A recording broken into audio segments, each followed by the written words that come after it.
Good morning प्यारे बच्चों। आज हम लोग पढ़ेंगे मंजरी कक्षा 7 पाठ 13 जिसके हम मामा हैं। जिसके हम मामा हैं शरत चंद्र जोशी का लिखा हुआ एक व्यंग है जिसमें भारतीय वोटर की स्थिति व्यंग के माध्यम से स्पष्ट की गई है।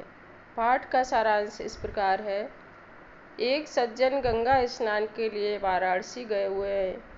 स्टेशन पर उतरते ही एक लड़के जिसका नाम मुन्ना है से उनकी मुलाकात हो जाती है। मुन्ना मामा जी के चरण छूता है और कहता है, पहचाना नहीं मामा जी। मामा जी भांजे के साथ मज़े से वाराणसी घूमने लगते हैं।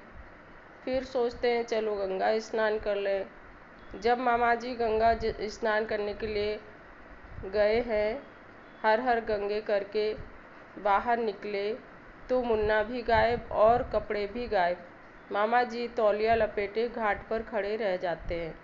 भारतीय नागरिक और भारतीय वोटर की भी यही स्थिति है। चुनाव आते हैं तो उम्मीदवार हमारे चरणों में गिर जाते हैं और कहते हैं, मुझे पहचाना नहीं। आप प्रजातंत्र की गंगा में डुबकी लगाते हैं। बाहर निकलते हैं तो देखते हैं कि वह शख्स जो कल तक आपके पैर छूता था, आपके कीमती वोट लेकर गायब हो गया है और आप समस्याओं के घाट पर तौलिया लपेटे खड़े रह गए। सबसे पूछ रहे, क्यों साहब, वह कहीं आपको नजर आया? कौन? अरे वही जिसके हम वोटर हैं। 5 साल इसी तरह समस्याओं के घाट पर आप तौलिया लपेटे खड़े रहते हैं और कोई भी आपकी सुध लेने नहीं आता है। भारतीय नागरिक और भारतीय वोटर की कामोबेश यही स्थिति है। गद्यांश है। संदर्भ और प्रसंग इस प्रकार है। प्रस्तुत गद्यांश हमारी पाठ्यपुस्तक मंजरी जिसके हम मामा हैं नामक पाठ से लिया गया है, जिसके लेखक व्यंग्यकार शरत चंद्र जोशी हैं। पाठ में लेखक ने बताया है कि एक सज्जन वाराणसी घूमने गए हैं। वहाँ एक लड़के मुन्ना से उनकी मुलाकात हो जाती है, जो अपने आप को सज्जन का भांजा बताता है। लेखक शरत चंद्र जोशी जी ने इस व्यंग के माध्यम से कहा है कि हम सब भारतीय वोटर और भारतीय नागरिकों की स्थिति भी मामा जी की तरह है। हम प्रजातंत्र की गंगा में डुबकी लगाते हैं।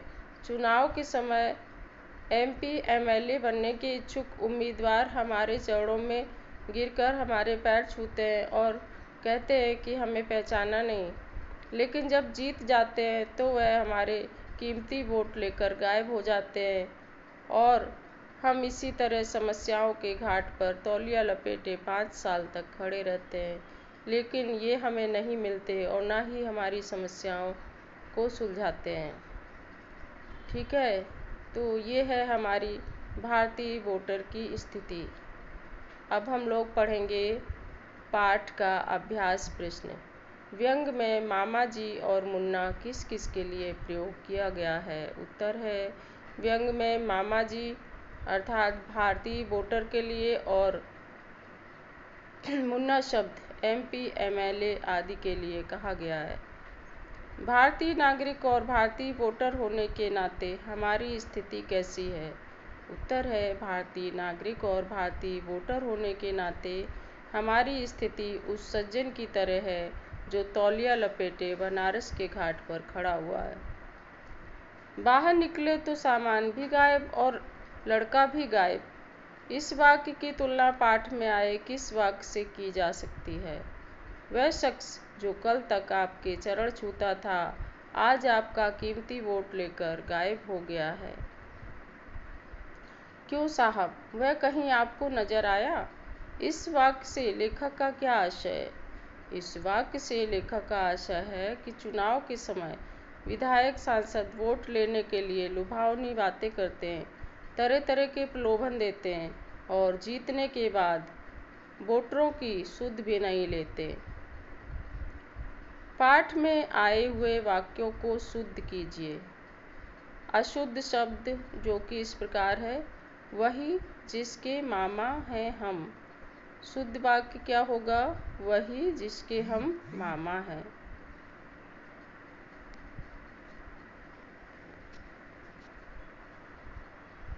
आगे है अशुद्ध वाक्य है, वोटों की भाग गया लेकर पूरी पेटी। शुद्ध वाक्य इस प्रकार होगा, वोटों की पूरी पेटी लेकर भाग गया। अशुद्ध वाक्य है, पहुँचे वाराणसी सज्जन एक। शुद्ध वाक्य होगा, एक सज्जन वाराणसी पहुँचे। अगला अशुद्ध वाक्य है, माधव विद्यालय गया से घर। शुद्ध वाक्य इस प्रकार है, माधव विद्यालय से घर गया। अगला अशुद्ध वाक्य है, शैली है गाना रही। शुद्ध वाक्य है, शैली गाना गा रही है। तो बच्चों, ये था पाठ जिसके हम मामा हैं। इसको आप लोग ध्यानपूर्वक पढ़िए और प्रश्नोत्तर को अपनी कॉपी में लिखिए। Thank you. वीडियो को लाइक, शेयर और सब्सक्राइब करना ना भूलें।